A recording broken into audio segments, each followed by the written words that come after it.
My sister stole my groom on my wedding day, and ended up pregnant with his child. What would you do if your own sister stole your fiancé, got pregnant with his child, and then tried to move into your dream home?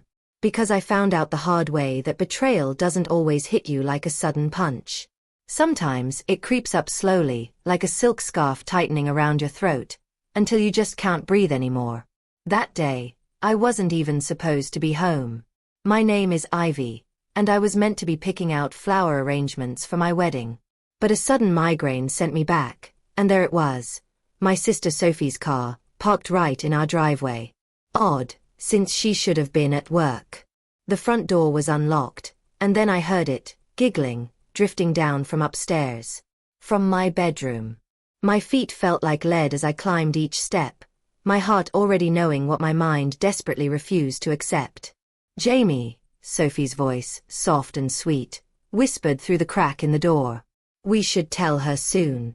I know, baby. After the wedding, okay? We'll figure it out. My hand trembled as I pushed the door open. There they were. My fiancé and my sister. Tangled in my sheets. The very sheets Jamie and I had picked out just last month, giggling like teenagers at Bed Bath & Beyond. Ivy. Sophie scrambled to cover herself, but Jamie just sat there, frozen. Oh God, this isn't. I mean, we were going to what? My voice sounded foreign, unsettlingly calm. Wait until after the wedding to tell me you've been sleeping with my fiancé? Jamie finally found his voice. Ivy, please. We didn't mean for this to happen. It just did. I actually laughed. A dry, humorless sound. How long? Sophie started crying. She was always good at that. 3 months.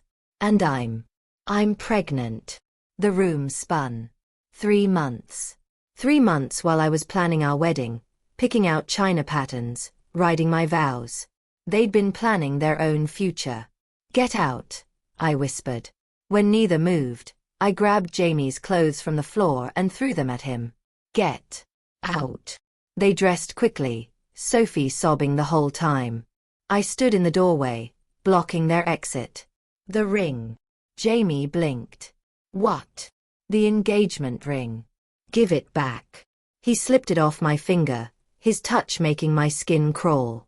As they shuffled past me, Sophie reached for my arm. Ivy, please. We need to talk about this. I jerked away. Don't touch me. Ever again. The next few days passed in a blur. My mother called constantly, leaving voicemails that grew increasingly frustrated. Ivy, you need to come home. Sophie's devastated. She needs her sister right now. I finally answered on the 4th day. She needs me. Are you serious? Sweetheart, these things happen. Sophie and Jamie, they're in love. Real love. And with the baby coming. Stop. My voice cracked. Just stop. We're having a family dinner tonight, she continued, as if I hadn't spoken. Everyone will be there. We need to discuss the situation like adults. I showed up, against my better judgment. The dining room felt suffocating. Sophie and Jamie sat together, my mother hovering anxiously, my father staring at his plate. We're getting married next month, Sophie announced, her hand protectively over her stomach. A small ceremony. Nothing fancy. My mother beamed. Isn't it wonderful? You'll be an aunt, Ivy. I stood up so quickly my chair toppled backward. Wonderful. My sister sleeps with my fiancé, gets pregnant, and that's wonderful. Now, Ivy. My father finally spoke, his voice weary. What's done is done. We need to move forward as a family. A family. I grabbed my purse. You want to know what family does? Family protects each other. Family doesn't steal your happiness and expect you to celebrate their betrayal. Sophie started crying again. Of course she did. Please, Ivy. I love him. We love each other. I looked at them all. My sister's tears, Jamie's guilty face, my parents' pleading eyes. In that moment, something inside me hardened. They wanted me to forgive and forget, to play the supportive sister and daughter. Instead, I walked to the door, pausing only to say, "Congratulations on your perfect little family. I hope you're all very happy together." As I drove away, my phone buzzed with messages I wouldn't read. They thought this was the end. Poor Ivy, running away to lick her wounds. But they were wrong. This wasn't the end. This was just the beginning. I pulled into my best friend Eric's driveway, my hand steady on the wheel for the first time in days. He opened the door before I could even knock, took one look at my face, and pulled me into a hug. "I need your help," I whispered against his shoulder. "Anything. I want to buy a house." I pulled back to meet his confused gaze. Their dream house, specifically. And I know exactly how to do it. 6 months can change everything. I sat in Craig's office, watching him review the quarterly reports I'd prepared. My mentor's eyebrows rose higher with each page. "Ivy, these numbers are exceptional." He put down the papers. "You've doubled your client portfolio since spring." I smiled, thinking of the sleepless nights and endless coffee runs that had gotten me here. "Thank you. I've been focused." Focused is an understatement. The board's noticed. There's talk of a promotion. My phone buzzed, another ignored text from Sophie. I switched it to silent without looking. Speaking of focus, Craig leaned forward.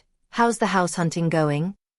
"Actually, I'm closing on a property next week." I tried to keep my voice neutral. "The Victorian on Maple Grove." Craig whistled. "That's quite a purchase for a first-time buyer. You sure about this?" "More than anything."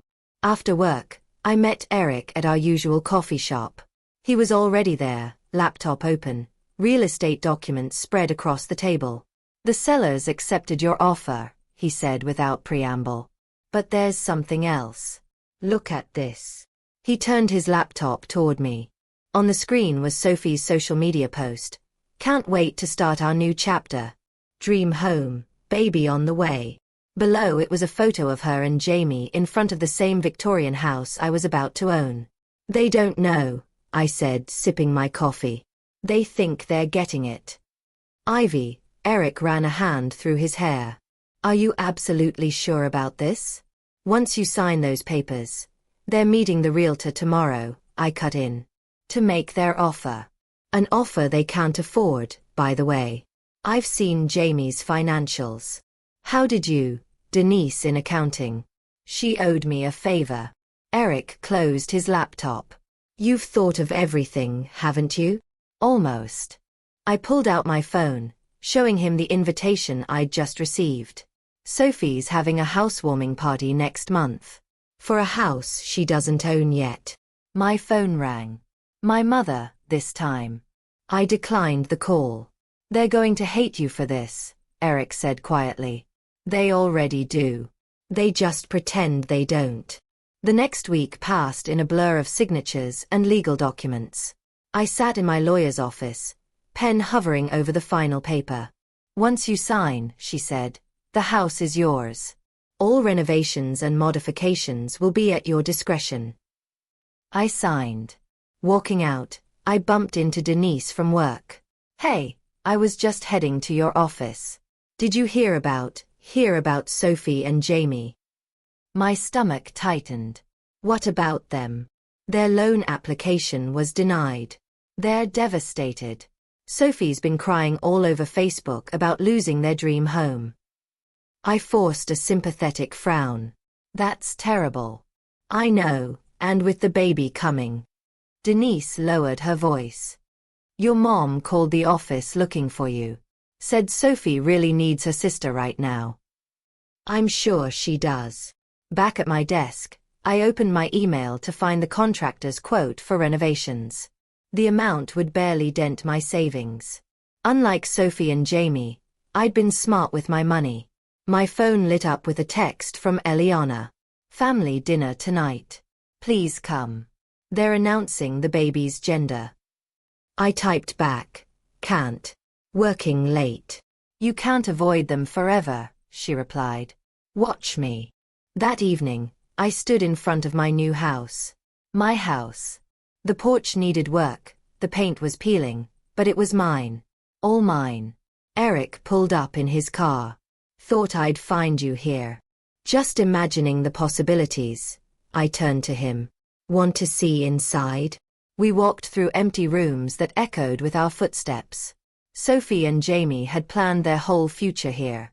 The nursery upstairs, the kitchen remodel, the garden parties. When are you telling them? Eric asked. Soon. I walked to the bay window, the one Sophie had gushed about on social media.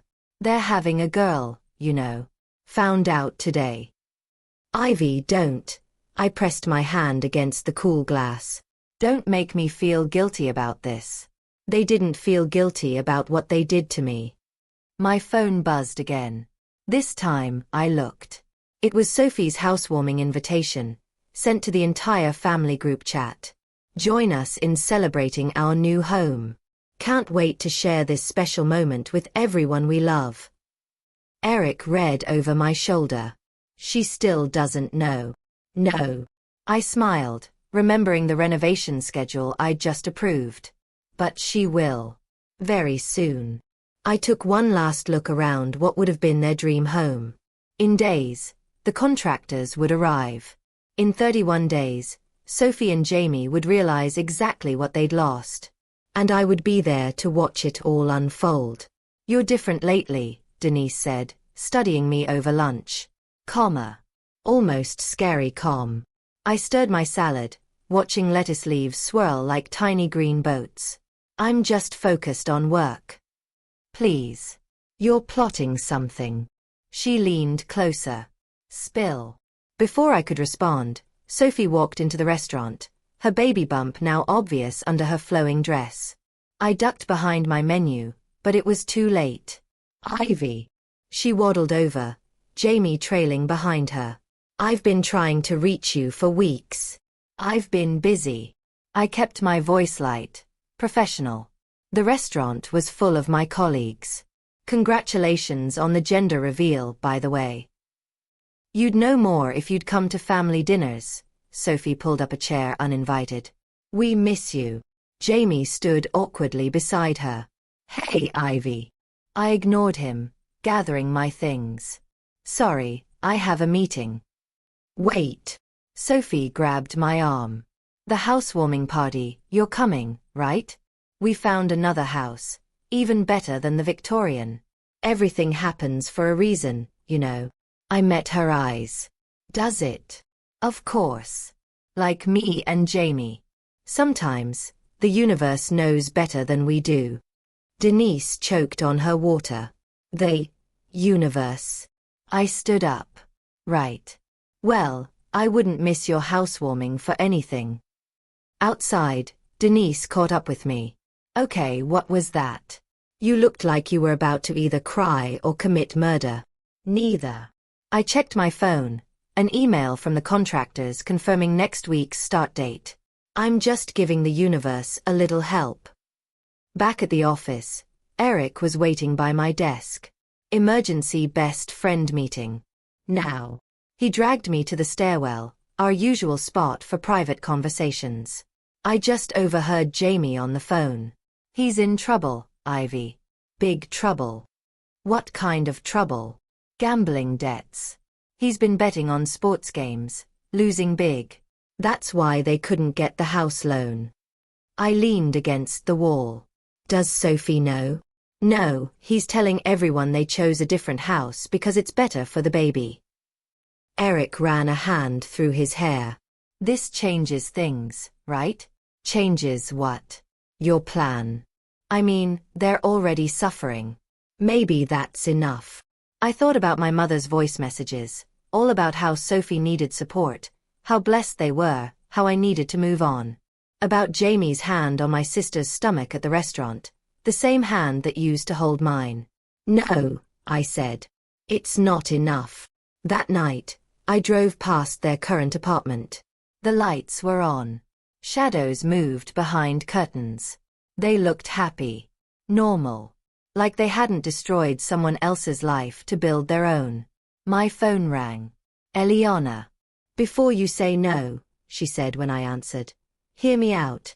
Family brunch Sunday. Just you and me. And okay, yes, Sophie and your mom will be there. But so will I, running interference. Please, I hate being stuck between everyone. I sighed. Fine. 1 hour. Sunday arrived too quickly. I walked into the cafe to find Sophie already crying. These hormones, she sniffled as I sat down. I'm just so happy you came. My mother beamed. See. This is what family does. We come together. Eliana caught my eye and mouthed, sorry. Sophie wiped her eyes. The new house is perfect. The owners accepted our offer right away. Jamie says it's meant to be. When do you move in? I asked, knowing the answer. 3 weeks. Just in time to set up the nursery before I get too big. She pulled out her phone. Want to see the photos? The previous owners are doing some renovations before we move in. I looked at the pictures. My house. My renovations. Lovely. We're thinking of calling her Ivy, Sophie said suddenly. After you. To show there are no hard feelings. The cafe went silent. Even my mother looked uncomfortable. No, I said quietly. You don't get to do that. You don't get to steal my life and then name your baby after me like it makes everything okay. Sophie's lower lip trembled. I thought you'd be honored. Honored. I stood up, my chair scraping loudly. You want to honor me? Try not sleeping with my fiancé next time. Ivy. My mother hissed. People are staring. Let them stare. I grabbed my purse. I'm done pretending everything's fine. Eliana followed me outside. That was intense. It's about to get more intense. I showed her the contractor's schedule on my phone. They start tomorrow. The renovations that Sophie thinks the sellers are doing. Exactly. She studied me for a long moment. You know this won't make you feel better, right? Maybe not. I watched through the window as Sophie cried on our mother's shoulder. But it'll make them feel worse. And right then, that was all that mattered. Eliana's birthday party felt like walking into a minefield. The backyard was filled with familiar faces, all pretending not to watch me as I navigated through the crowd.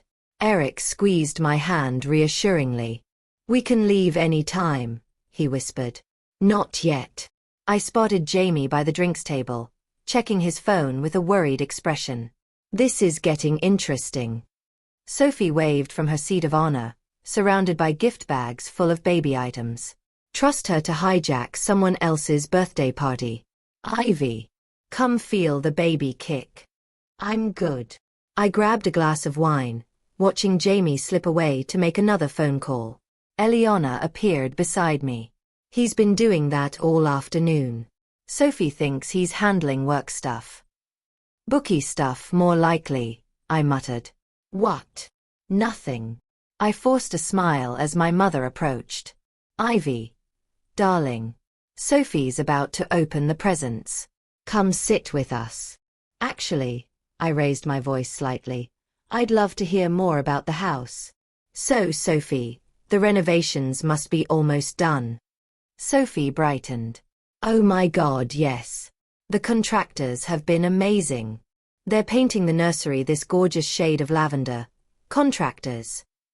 Jamie interrupted, returning from his call. His face had gone pale. What contractors? The ones doing the renovations before we move in, Sophie frowned. You said the sellers arranged everything. Jamie tugged at his collar. Right, of course. I sipped my wine, watching him squirm. He hadn't arranged anything. Couldn't have, since he didn't own the house. I wondered how long he could keep up the lie. Show everyone the nursery photos. Sophie urged. Jamie's phone rang again. Sorry, I need to take this. He hurried around the corner of the house, staying just close enough for me to hear. I know I'm late on the payment, he hissed into the phone. The house fell through, okay? But I've got another plan. No, please, just give me 2 more weeks. Problems. I stepped into view. He jumped, ending the call. Jesus. Ivy. Were you spying on me? Karma's a funny thing, isn't it? I leaned against the wall. 1 minute you're on top of the world, the next. What's that supposed to mean? Nothing. I smiled. Just thinking about how quickly things can change. Houses slip away, debts pile up. His eyes narrowed. What do you know? I know Sophie would be devastated to learn about your gambling. Almost as devastated as I was when. There you are. Sophie waddled around the corner. What are you two talking about? The house, I said smoothly. Jamie was just telling me about all the special features. The bay window, the vintage fireplace, the original hardwood floors. Isn't it perfect? Sophie beamed. We're so lucky. The master bedroom has this amazing crown molding. That's being replaced, I cut in. Jamie's head snapped up. What? Oh, you didn't know? The contractors are replacing all the crown molding, and the hardwood floors, and that vintage fireplace? Gone by Thursday. Sophie's face fell. But we chose that house because of those features. Jamie, you said nothing was being changed. He shot me a panicked look. There must be some mistake. No mistake. I pulled out my phone, showing them the contractor's latest photos. See. They're making good progress. But why would the sellers? Sophie's voice trailed off as she studied the images. Wait. That's not. Jamie, that's not our house. Of course it is, he said quickly. It's just the angle. No. Look at the address in the background. She zoomed in on one photo. That's the Victorian we lost. Why do you have renovation photos of a house we don't own? I watched the color drain from Jamie's face as his house of cards began to collapse. Someone else bought it, he stammered. The loan. We couldn't. Then why are you acting like we're moving in? Sophie's voice rose. Why are there contractors? Why did you let me plan a housewarming party? Other guests were starting to stare. My mother hurried over. What's going on? I'd like to know that too, Sophie said, tears streaming down her face. Jamie. He opened his mouth, closed it, then turned and walked quickly toward his car. Jamie. Sophie tried to follow but stumbled. My mother caught her arm. What did you say to him? My mother demanded. I shrugged. Just the truth. For once. Sophie sank into a nearby chair, one hand on her stomach. I don't understand. We picked out paint colors. We measured for curtains. How could he lie about this? I caught Eric's eye across the yard. He nodded slightly. My cue to leave before the real storm hit. Happy birthday, Eliana. I called out, heading for the gate. Thanks for having me. Behind me, I could hear Sophie's sobs, my mother's soothing murmurs, and the growing whispers of gossip. Phase 1 was complete. Now for the real surprise. The contractor's boots echoed through the empty house as he showed me the progress. We've gutted the master bedroom and nursery, as requested. The new fixtures arrive tomorrow. I ran my hand along the exposed beams. All that remained of Sophie's dream nursery. Perfect. And the timeline. Will be done 2 days before their supposed move-in date. He checked his clipboard. Though I still don't understand why we're renovating exactly what they wanted to keep. Sometimes people don't know what they really want, I said, stepping over a pile of vintage crown molding, until it's gone. My phone buzzed. Eliana calling. I answered on speaker while examining paint samples. Sophie's a mess, she said without preamble. Jamie finally came clean about the gambling. She's staying with your parents. How much does he owe? Enough that they're selling her engagement ring. The one he gave her after. You know. I selected a deep charcoal for the master bedroom. Sophie hated dark colors. Karma's working overtime. This isn't funny, Ivy. She's pregnant and homeless. She's not homeless. She's at Mom and Dad's, probably being told how none of this is her fault. A crash from upstairs made me jump. The contractor shouted down. Sorry. Just removing that built-in bookcase. Where are you? Eliana asked suspiciously. Working late. I hung up before she could ask more questions. The next morning, I arrived at work to find Denise waiting at my desk. You will not believe what I just heard. Try me. Jamie's been embezzling from the company. Small amounts, but it adds up. He thought he could gamble it back before anyone noticed. I sat down, taking a sip of my coffee. How much? Enough for prison time. She leaned closer. He's cleaning out his desk right now. I walked to the break room, timing it perfectly to refill my cup as Jamie packed his personal items into a cardboard box. Our eyes met across the room. Happy now? He asked quietly. Not yet. I know you're behind this somehow. He stepped closer. The house, the contractors, the audit that caught the missing money. Prove it. His hands clenched around his box. I loved you once, you know. No, I corrected him. You loved what I could give you. Stability. Status. A future. Then Sophie offered something more exciting. She needed me. I gestured at his box. And now, does she still need you? An unemployed gambling addict with possible prison time. Security arrived before he could respond, escorting him out. I watched from my window as he loaded his box into his car, then pulled out my phone to check the contractor's latest update. The Victorian was transforming daily. Gone were the vintage details Sophie had swooned over, replaced by modern fixtures and stark colors. The garden she'd planned to plant was now a concrete patio. Eric texted. Saw Jamie being escorted out. You okay? Better than okay, I replied. Coming to see the house later. Someone should witness your descent into supervillainy. That evening, Eric walked through the renovation with me, shaking his head at each change. You're really going scorched earth with this. They wanted their dream home. I showed him the plans for the industrial-style kitchen, replacing Sophie's hoped-for farmhouse design. Dreams change. Speaking of changes, he pulled out his phone, showing me Sophie's latest social media post. A tearful announcement about postponing the housewarming due to unforeseen circumstances. Unforeseen. I scoffed. She should have seen everything coming the moment she decided to sleep with my fiancé. And what about your parents? They're caught in the crossfire. I remembered my mother's voicemails, all about supporting Sophie, understanding Sophie, forgiving Sophie. They chose their side.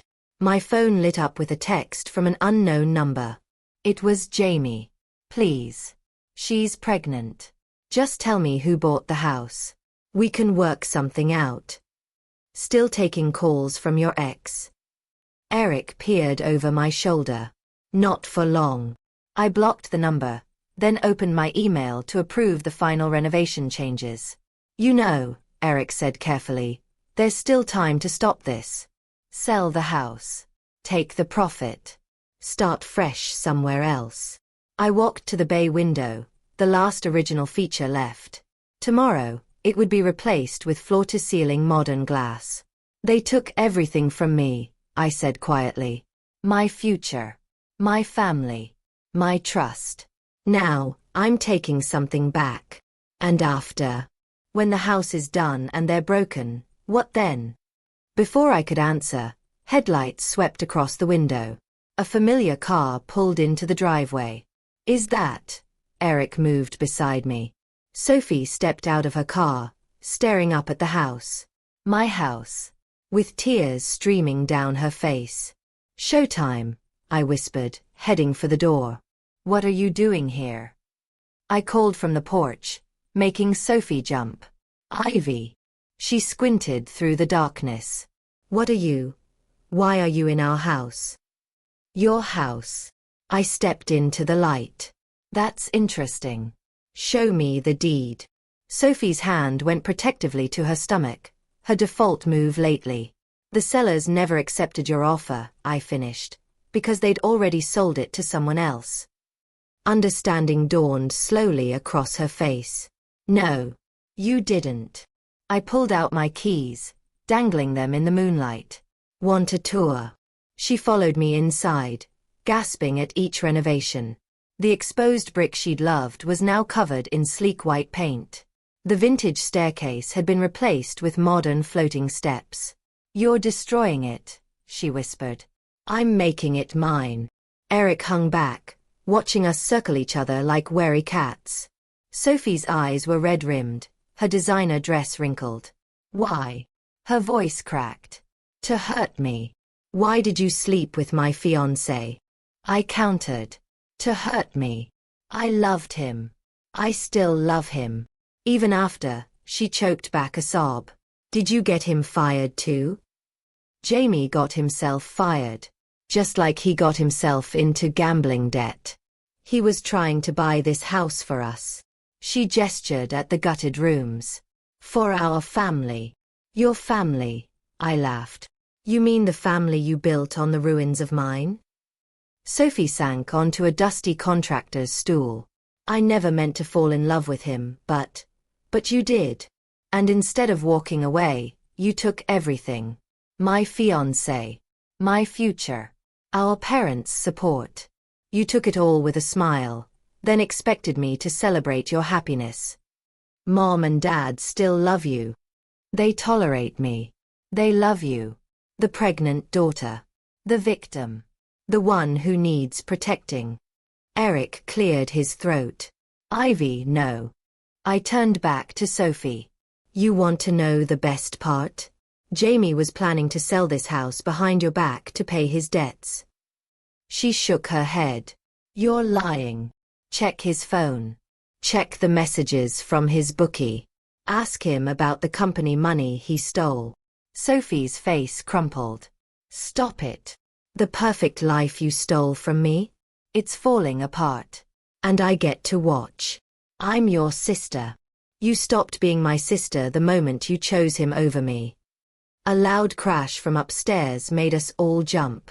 The contractor appeared at the top of the stairs. Sorry to interrupt, but we need to discuss the nursery demolition scheduled for tomorrow. Sophie stood up so quickly she stumbled. Eric caught her arm. You're destroying the nursery? Her voice was barely a whisper. It's my house, I shrugged. I can do whatever I want with it. She reached for her phone with shaking hands. I'm calling Mom. Go ahead. Tell her how the sister she thinks is bitter and lonely actually owns your dream home. Tell her how your perfect husband is a thief and a gambler. Tell her everything. Instead of dialing, Sophie sank to the floor, sobbing. Eric shot me a concerned look. Maybe we should get her out of my house. Good idea. But as I moved to help her up, Sophie grabbed my arm. Please, we can fix this. All of it. I'll leave Jamie. I'll tell Mom and Dad the truth. Just please, don't take our home. For a moment, I wavered. She looked so small, so broken. My little sister. The one I'd protected since childhood. Then I remembered finding her in my bed with Jamie. Remembered her pregnancy announcement at my cancelled wedding venue. Remembered every family dinner where she played the victim while I was cast as the villain. Your home. I stepped back. This was supposed to be my home. With Jamie. Before you took that future and made it yours. Ivy, get out. When she didn't move, I raised my voice. Get out. Eric helped her up, guiding her toward the door. She paused in the doorway, one hand on her stomach. You know what's worse than having something stolen from you? She asked quietly. Becoming the kind of person who enjoys stealing from others. The door closed behind them with a final click. I stood in my gutted house, listening to Sophie's car start up and drive away. My phone buzzed. A text from the contractor. Nursery demolition still on for tomorrow? I stared at the message for a long moment, Sophie's words echoing in my head. Then I typed back, proceed as planned. Because some wounds run too deep for mercy. The morning of Sophie's housewarming party dawned bright and clear. I watched from my bedroom window as the bulldozer rolled up the driveway, right on schedule. My phone hadn't stopped buzzing since dawn. First Eric, are you sure about this? Then Eliana, Sophie's decorating the house right now. She has no idea. Finally my mother, please don't do anything foolish today. I didn't respond to any of them. At exactly noon, cars began arriving. I recognized them all. Family, friends, colleagues. Sophie had invited everyone to witness her perfect life. Ready? Eric asked, appearing beside me. I straightened my blazer and grabbed the envelope from my desk. Time to crash a party. We walked across the street just as Sophie was welcoming guests on the front porch. She froze when she saw me. You're not supposed to be here. Actually, I smiled. You're not supposed to be here. The bulldozer engine roared to life. Sophie spun around, her face draining of color as it approached the pristine front lawn. What's happening? My mother pushed through the crowd. Ivy, what have you done? Renovating my property. I pulled the papers from my envelope. Your property? Jamie appeared, looking haggard. What do you mean, your property? She owns it, Eric's voice carried across the suddenly silent gathering. She bought it months ago. Sophie swayed on her feet. But we signed the papers yesterday. The realtor. Show me, I held out my hand. Show me these papers. Jamie stepped forward. I have them right here. No. Sophie interrupted. You said you had them, but I never saw them. I never actually signed anything, did I? The bulldozer inched closer to the freshly planted garden. Jamie. Sophie's voice rose. Did you lie about the papers too? He backed away. I can explain. Explain what? I pulled out another document. The gambling debts? The embezzlement? Or how you plan to sell this house, my house, to pay it all off? Gasps rippled through the crowd. My mother pressed a hand to her chest. That's not true, she whispered. Jamie would never. Check his phone, I suggested. Or better yet, ask his bookie. He's right there. I pointed to a man hovering at the edge of the gathering, who quickly turned and hurried away. Jamie lunged for his car, but Eric blocked his path. Running again? You did this. Jamie snarled at me. You set me up. No. I handed the eviction notice to Sophie. You did this to yourself. Just like you did this to her. Sophie stared at the paper, tears splashing onto the legal text. All those renovations. You knew the whole time? I bought this house the day after you announced your pregnancy. I turned to address the stunned crowd. The day I learned my sister and ex-fiancé had been sleeping together for months. Ivy. My mother stepped forward. This is cruel. Cruel. I laughed. Was it cruel when you told me to be happy for them? When you celebrated their betrayal? When you made me the villain for not forgiving them? The bulldozer blade touched the first flower bed. Sophie screamed. Stop it. Please. Why should I? I moved closer. You didn't stop when I begged you to. When I asked why my sister would do this to me. I'm sorry. She fell to her knees, sobbing. I'm so sorry, Ivy. Please don't destroy our home. It was never your home, I signaled the bulldozer driver. It was my future you destroyed. Now I'm just returning the favor. Jamie tried to run again, but two men in suits blocked his path. James Fletcher. One flashed a badge. We need to discuss some financial discrepancies at your former workplace. As they led Jamie away, Sophie crumpled the eviction notice in her fists. Where are we supposed to go? That's not my problem. I turned to leave, then paused. Oh, and Sophie, don't name your baby after me. She deserves better than that. The crowd parted as I walked away, whispers following in my wake. I heard my mother calling my name, heard Sophie's sobs, heard the bulldozer engine growling. Eric caught up with me at the sidewalk. Well, that was justified. I was going to say intense. He glanced back at the chaos we'd left behind. Feel better. I watched as my family's perfect facade crumbled, just like the house would soon crumble. Sophie being led away by our parents, Jamie in custody, the party guests fleeing the scene. Ask me tomorrow, I said, and walked away from the ruins of both our dreams. Behind me, the bulldozer began its work. The demolition dust had barely settled when Eliana found me, sitting on my front porch, watching the sunset behind the partially destroyed Victorian. Everyone's looking for you, she said, settling beside me. Let them look. She handed me a cup of coffee. Jamie's being held without bail. Sophie's at the hospital. Stress triggered early contractions. The coffee burned my tongue, but I welcomed the pain. It felt real, grounding. Did you know, I said, that I used to imagine my whole life in this house? Sunday dinners. Christmas mornings. Kids running up and down those stairs. And now.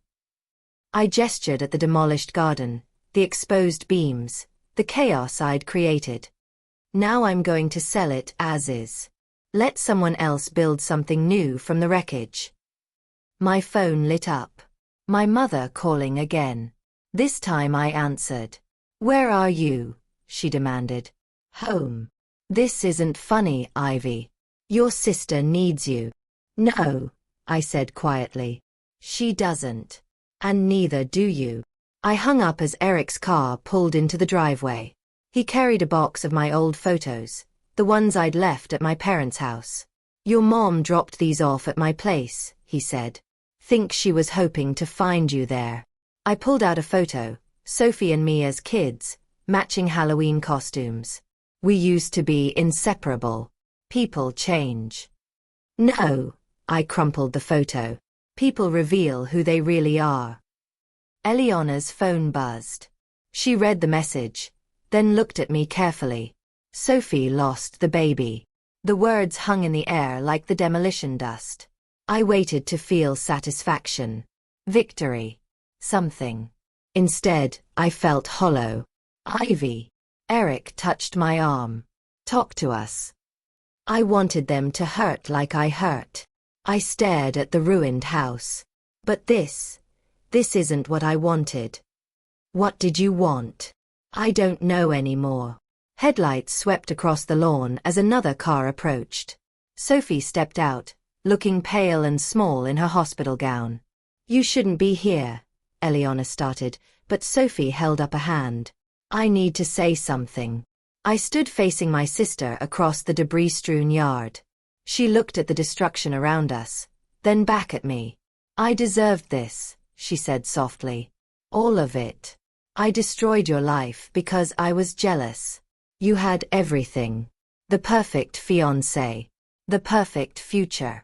I wanted to prove I could take it all away. Sophie let me finish. She wrapped her arms around herself. I told myself it was love, that Jamie and I were meant to be. But really, I just wanted to win. To be the sister everyone chose, for once. They always chose you. No, she shook her head. They needed to take care of me because I was a mess. But you are the strong one. The successful one. The one they were proud of. I looked at the house, really looked at it. The demolished parts. The renovations. The ruins I'd created to make them suffer. I became exactly what they thought I was, I whispered. Bitter. Vengeful. Cruel. We both did. Sophie wiped her eyes. I lost everything today. Jamie. The baby. Our parents' trust. But the worst part. I lost you long before that. The day I decided my jealousy was more important than my sister.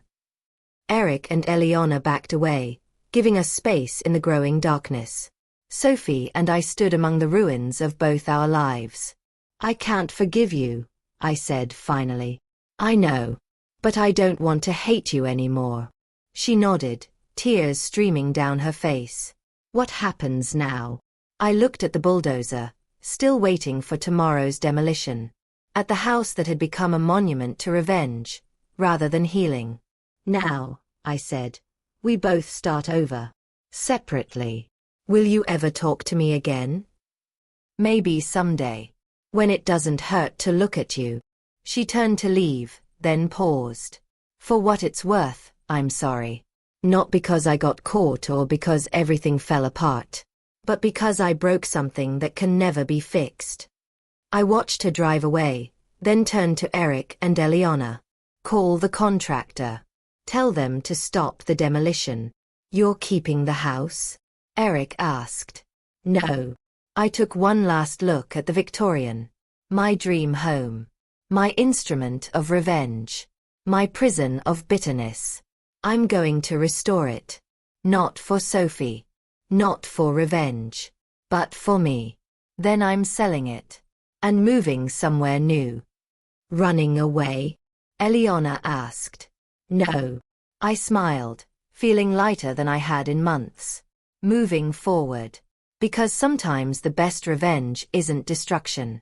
It's rebuilding yourself from the ruins others left behind. What a journey, right? It made me wonder, have you ever felt like you had to choose between being happy and being right? Or perhaps, have you ever found that getting revenge felt hollow? Tell me what you think in the comments below. I really want to know your take on this.